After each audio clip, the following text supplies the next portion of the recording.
నమస్తే టీవీ20 న్యూస్ కి స్వాగతం. బులెటిన్ల ముందుగా హెడ్లైన్స్. మహాత్మా గాంధీ వర్ధంతి సందర్భంగా ఉండవల్లి నివాసంలో ఆయన చిత్రపటానికి పూలమాల వేసి నివాళులు అర్పించిన ముఖ్యమంత్రి నారా చంద్రబాబు నాయుడు, మంత్రి నారా లోకేష్. గాంధీ వర్ధంతికి నివాళులు అర్పించిన తెలంగాణ గవర్నర్ మరియు తెలంగాణ సీఎం రేవంత్ రెడ్డి.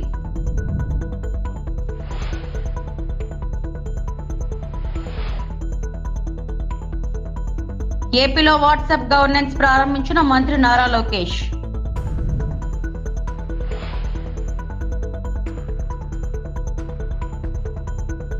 గాంధీ వర్ధంతి సందర్భంగా governor justice Varma, CM Revanth Reddy నివాళులు అర్పించారు. లంగర్ హౌస్ లోని బాపు ఘాట్ వద్ద వారు అంజలి ఘటించారు.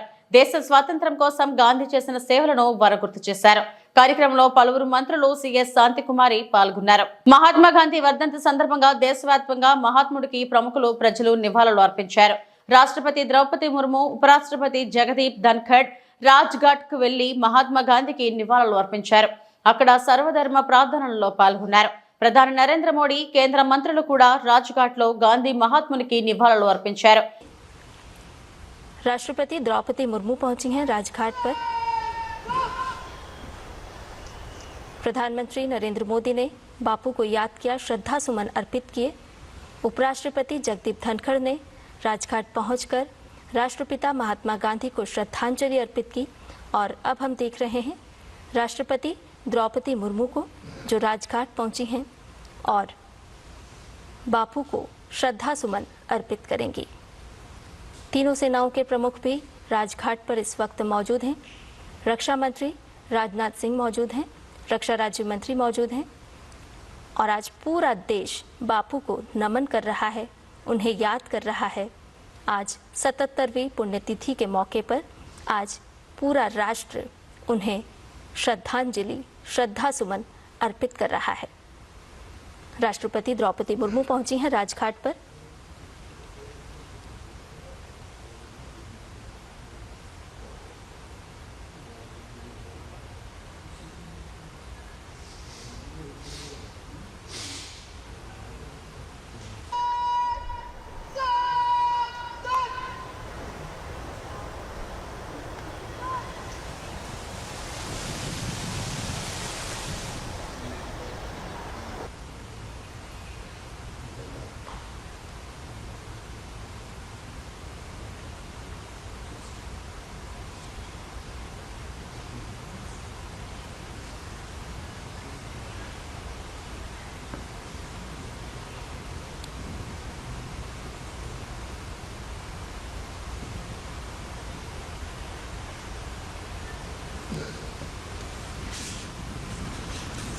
राजघाट पर आज प्रार्थना सभा का भी आयोजन किया गया है।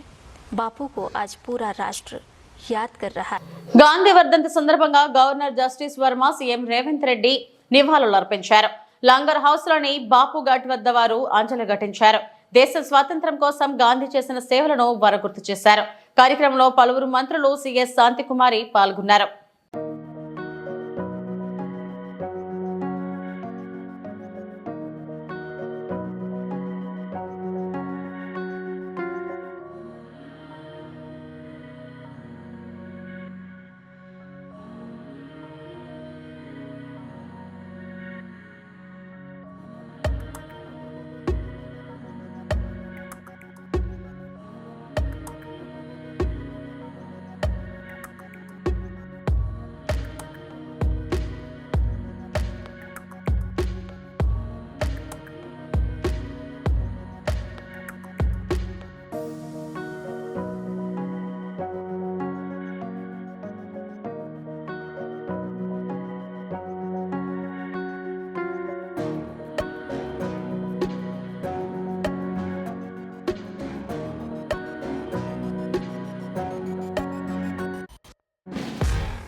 మహాత్మా గాంధీ వర్ధంతి సందర్భంగా ఉండవల్లి నివాసంలో ఆయన చిత్రపటానికి పూలమాల వేసి నివాళులు అర్పించిన ముఖ్యమంత్రి నారా చంద్రబాబు నాయుడు, మంత్రి నారా లోకేష్.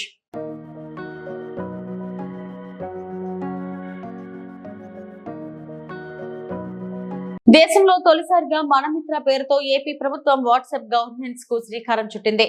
ఈ సేవలను ఉండవల్లిలోని నివాసంలో మంత్రి నారా లోకేష్ ప్రారంభించారు. దీనికోసం అధికారిక వాట్సాప్ నెంబర్ 9552300009 ను రాష్ట్ర ప్రభుత్వం కేటాయించింది. ఆ అకౌంట్ కు వెరిఫైడ్ ట్యాగ్ ఉంది. పౌర సేవలు అందించడంలో పాటు ప్రజల నుంచి వినతులు స్వీకరించేందుకు, వారికి అవసరమైన సమాచారాన్ని చేరవేసేందుకు వీలుగా వాట్సాప్ గవర్నెన్స్ ను ప్రభుత్వం తీసుకువచ్చింది. తొలి దశలో మొత్తం 161 రకాల పౌర సేవలను ప్రభుత్వం అందించనుంది. రెండవ విడతలో మరిన్ని సేవలను అందుబాటులోకి తీసుకురానుంది. తొలి విడతలో దేవాదాయ, ఇంధన, ఏపీఎస్, ఆర్టీసీ, రెవెన్యూ, మున్సిపల్ తదితర శాఖల్లో ఈ సేవలు మొదలవుతాయి.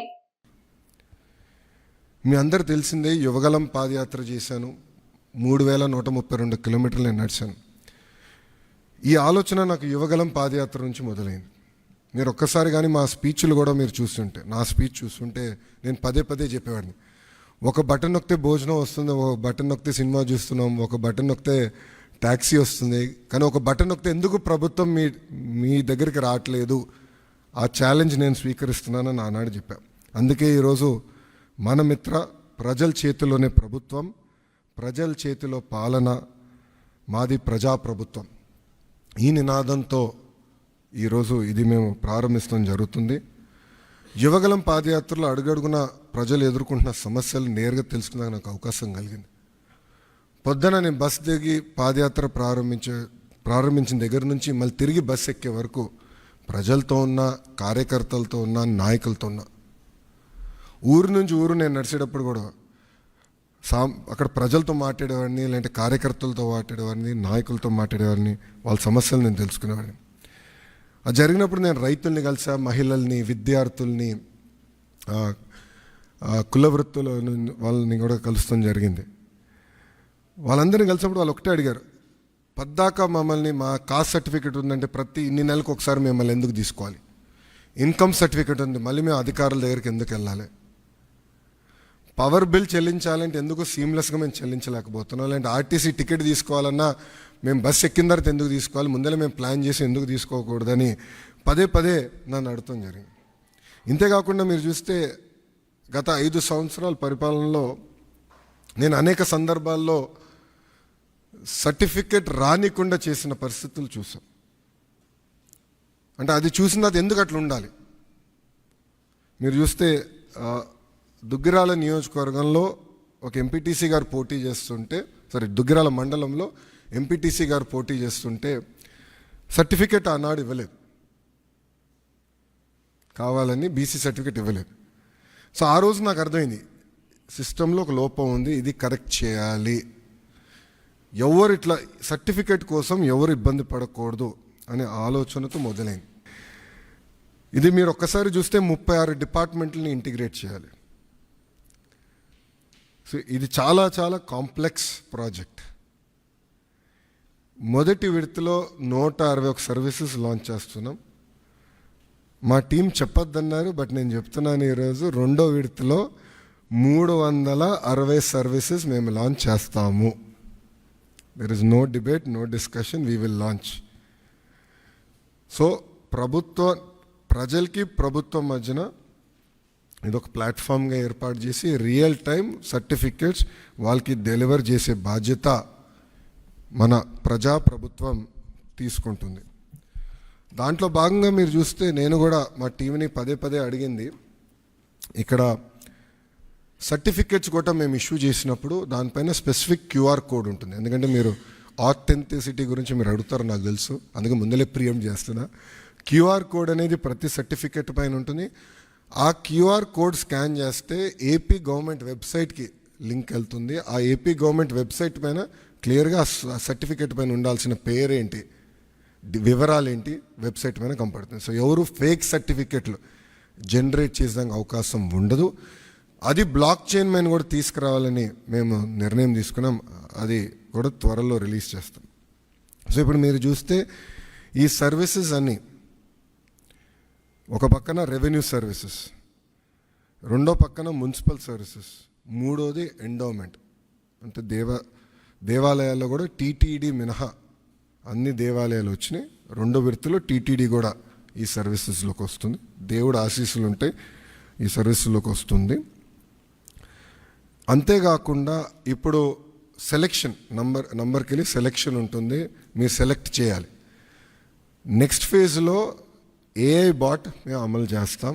సింపుల్గా మీరు వెళ్ళి నాకు బస్ టికెట్ ఈ ఊరు నుంచి ఈ ఊరికి రావాలంటే సింపుల్గా డన్, ఇది ప్రైస్, మీరు డబ్బులు కట్టండి bus ticket will be issued. అట్లా ఏఐ బాట్ పెట్టాలని మేము నిర్ణయం తీసుకున్నాం. 2 విడతలో చేద్దాం అనుకున్నాం. అంతేకాకుండా వాయిస్ కూడా, అంటే ఇంగ్లీషే కాకుండా తెలుగు భాషలో కూడా డైరెక్ట్గా చెప్తే సిస్టమ్ రెస్పాండ్ అయ్యే విధంగా చేయాలని మేము నిర్ణయం తీసుకున్నాం. ముఖ్యమంత్రి నారా చంద్రబాబు నాయుడు సొంత నియోజకవర్గమైన కుప్పంలో అభివృద్ధి పనులను ఏకవంతం చేస్తున్న అధికారులు, కుప్పం పట్టణంలో రోడ్డు విస్తరణ పనులకు ప్రణాళికలు సిద్ధం చేస్తున్న అధికారులు, దుకాణదారుల అభిప్రాయాలను అడిగి తెలుసుకున్న అధికారులు, రోడ్డు విస్తరణ పనులకు ప్రజలందరూ సహకరించాలని కడపిడి వికాస్ మర్మత్ కుప్పం నియోజకవర్గ అభివృద్ధికి ముఖ్యమంత్రి చంద్రబాబు ప్రత్యేక చొరవ తీసుకుంటున్నారు. ఈ కార్యక్రమంలో కడపిడి వికాస్ మర్మత్ RDO Srinivasaraju, municipal commissioner Srinivasarao తదితరులు. ఇది మాత్రమే ఒక వన్ వే సిస్టమ్ కాదు. జస్ట్ ఒక జేసీబీ తీసుకువచ్చి మొత్తం తీసేసాం అది పాయింట్ కాదు. ఫస్ట్ అందరికీ న్యాయం ఉండాలి, అందరికీ proper compensation, proper alternate place చూపించిన తర్వాత 1 మంత్లీ ప్రాసెస్ పూర్తి చేసిన తర్వాత అరౌండ్ మార్చ్ మంత్లో we will start the widening process. And మన గోల్ అంటే ఏప్రిల్ ఎండ్ కల్లా లేకపోతే లేటెస్ట్ మే ఎండ్ కల్లా ఈ వైడనింగ్ ప్రాసెస్ అంటే పూర్తి చేయడానికి ప్లాన్ చేస్తున్నాము. నేను అది చేసేస్తాము, ఈ అందరికీ ఒక మాట ఇస్తున్నాం. ఇదే కాకుండా మీ అందరికీ తెలుసు జంక్షన్ ఇంప్రూవ్మెంట్స్, బోత్ పార్క్స్, ఈ డీకేపల్లి పార్క్ అండ్ ఈ bus stand park, both park planning కూడా స్టార్ట్ అయింది. ఇన్ నెక్స్ట్ 6 months మీ అందరూ అంటే చాలా చేంజెస్ చూస్తారు మున్సిపాలిటీలో.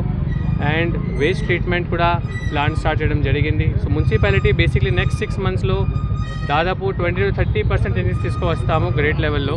అండ్ నెక్స్ట్ 1 yearలో 100% చేంజెస్ తీసుకువస్తాము. అది మన final target.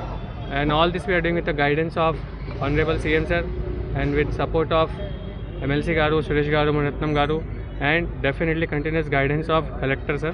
So idi ante just మీ అందరికీ తెలియజేస్తున్నాను. సో ప్రజలు కూడా రిక్వెస్ట్ చేస్తున్నాను, సపోర్ట్ చేయాలి, ఎందుకంటే అది మీకోసం ఉంది. మనకి ఒక కుప్పంకి మంచి పేరు వస్తుంది, టూరిజం కూడా స్టార్ట్ చేస్తున్నాం. సో మోడల్ టౌన్ అలాగే డిక్లేర్ చేయాలి అంటే మీ అందరూ. పశ్చిమ గోదావరి జిల్లా పెనుగొండలో రేపు సీఎం చంద్రబాబు నాయుడు పర్యటన. వాసవిమాత ఆత్మార్పణ దినోత్సవ కార్యక్రమంలో పాల్గొననున్న చంద్రబాబు ప్రభుత్వ లాంఛనాలతో అధికారికంగా పట్టు వస్త్రాలు సమర్పించనున్నారు. సీఎం పర్యటనతో అధికారులు అప్రమత్తమయ్యారు. భారీ బందోబస్తు ఏర్పాటు హెలిప్యాడ్ వద్ద హెలికాప్టర్తో ట్రయల్ రన్ నిర్వహించిన అధికారులు. జిల్లా కలెక్టర్ చదలవాడ నాగరాణి, స్థానిక ఎమ్మెల్యే మాజీ మంత్రి పీతాని ఎప్పటికప్పుడు అధికారులతో పర్యవేక్షిస్తున్నారు. Dog squad, bomb squad, intelligence, revenue, police అధికారులు పర్యటన ప్రాంతాన్ని జల్లెడ పడుతున్నాయి.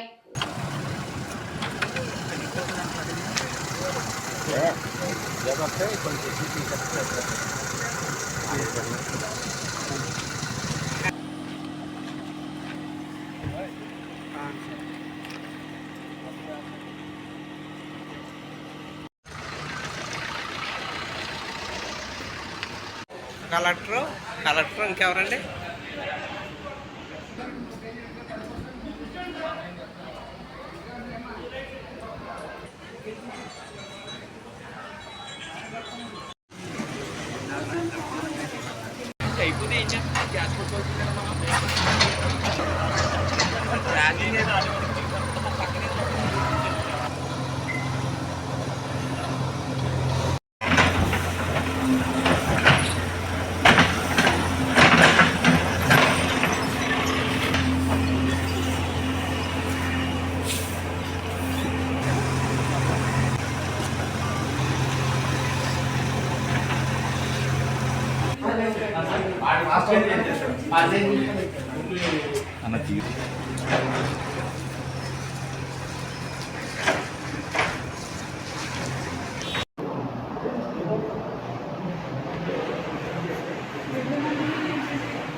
జిల్లా కూటమి ప్రభుత్వం ఆధ్వర్యంలో పశువులకు సానివాయి గ్రామంలో పశు ఆరోగ్య శిబిరాలు.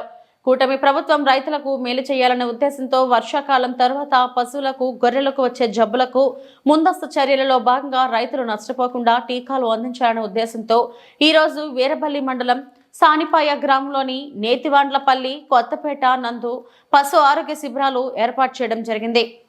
ఈ కార్యక్రమంలో రైతు సోదరులకు టీకాలు, 1574 గొర్రెలు మరియు మేకలలో నట్టలు నివారణ మందులు, 35 దూడలకి మరియు ఆవులు మరియు గేదెలలో 52 పశువులలో నట్టల నివారణ మందులు త్రాగించడం జరిగింది. 12 పశువులకి గర్భకోశం చికిత్సలు చేయడం జరిగింది. అలాగే ప్రభుత్వ పరంగా పశు సంవర్ధక శాఖ నుంచి అందుబాటులో ఉన్న పథకాలను ఆయా ఆర్ఎస్కి నందు ఉన్న పశు సంవర్ధక సహాయకులు ప్రతి ఒక్క అర్హులు ఉన్న రైతులకు అందజేసేలా విధులు నిర్వహించాలని మండల డాక్టర్ నాగరాజు కోరారు. ఈ కార్యక్రమంలో వీరబల్లి మండల డాక్టర్ కె నాగరాజు, సారిపాయ గ్రామ మాజీ సర్పంచ్ ఎన్పి వెంకటరమణ, జనసేన నాయకులు తదితరులు పాల్గొన్నారు. కాబట్టి దానివల్ల మనకు మేత వృధా అవుతుంది, దానికి పసుపు విలువలు అందవు. దానివల్ల ఏం చేయాలంటే దాన్ని చిన్న కత్తితో చిన్న ముక్కలుగా కట్ చేసుకోవాలి గడ్డిని. అలాగే ప్రభుత్వ పథకాలు ఇంకా ఇప్పుడు మనకి గోకులాలు కానీ ఇంకా రకరకాల స్కీమ్స్ వస్తున్నాయి. మీరందరూ అన్నిటికీ వినియోగించుకోవాలి. తర్వాత ఇప్పుడు ప్రతి సచివాలయానికి ఒక మా సిబ్బంది ఉన్నారు. మీకు ఇప్పుడు ఈ ఊర్లో అందరికీ ఈరోజు ఇవ్వలేరు. మళ్ళీ తర్వాత ఆ అమ్మాయికి అడిగి మీ గొర్రెలు కానీ మేకలు కానీ పెరుగు మందులు తీసుకోండి. అంటే ఒక్క పంచాయతీలో 2 దగ్గరలో మాత్రం మేము క్యాంపులు పెడతాం. మిగతా పల్లెలు వాళ్ళ దగ్గరికి సంప్రదిస్తే వాళ్ళు మీకు ఎన్ని జీవాలు ఉంటాయో దాని ప్రకారం రాసుకునేసి మీకు మందులు ఇవ్వడం జరుగుతుంది. మీరందరూ సహకరించినందుకు అందరికీ ధన్యవాదాలు. పేరు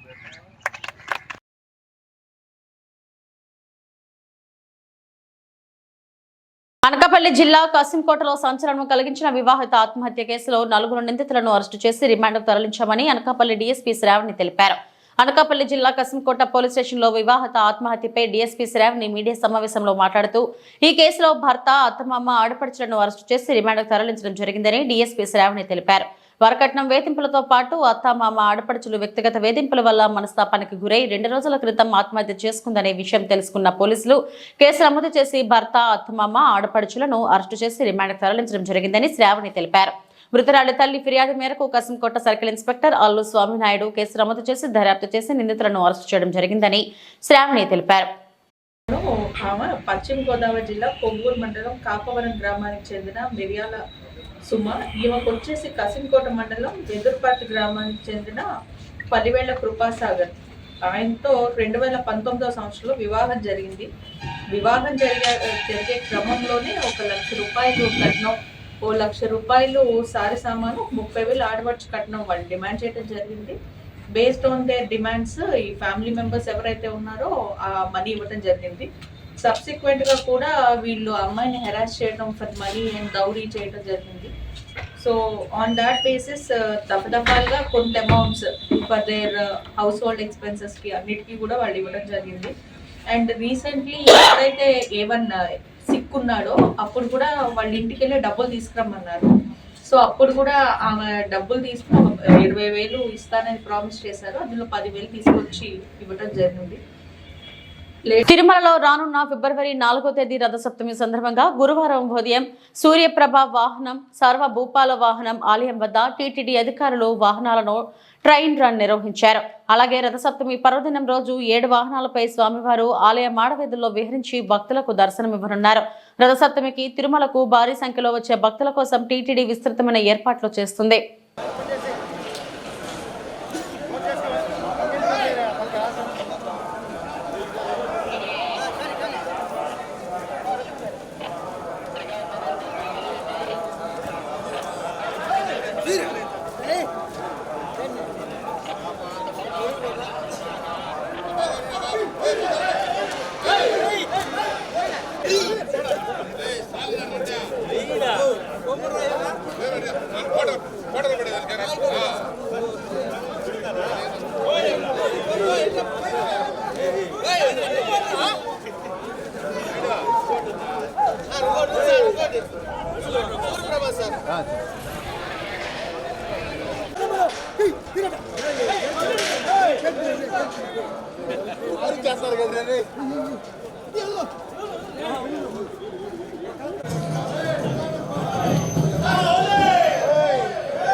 అట్టైనా పో ఊరికే మా ఆయనకి చెప్పింది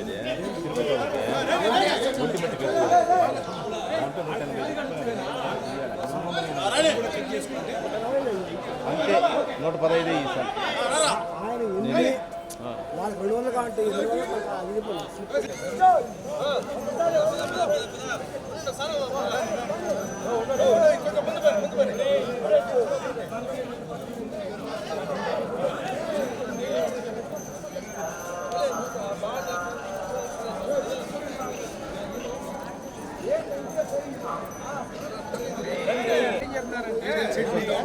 బాలాజీ రెడ్డి ఫోన్ చేయండి ఈ మురళి ఫోన్ తీలా బాలాజీ రెడ్డి ఫోన్ చేస్తే ఏమైనా అవసరం అంటే మేము ఫోన్ చేస్తున్నాం అది క్లారిటీ చెప్పేయండి అడిగిన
ఇవి ఇప్పటివరకు నా బులెటిన్ అప్డేట్స్. నమస్తే.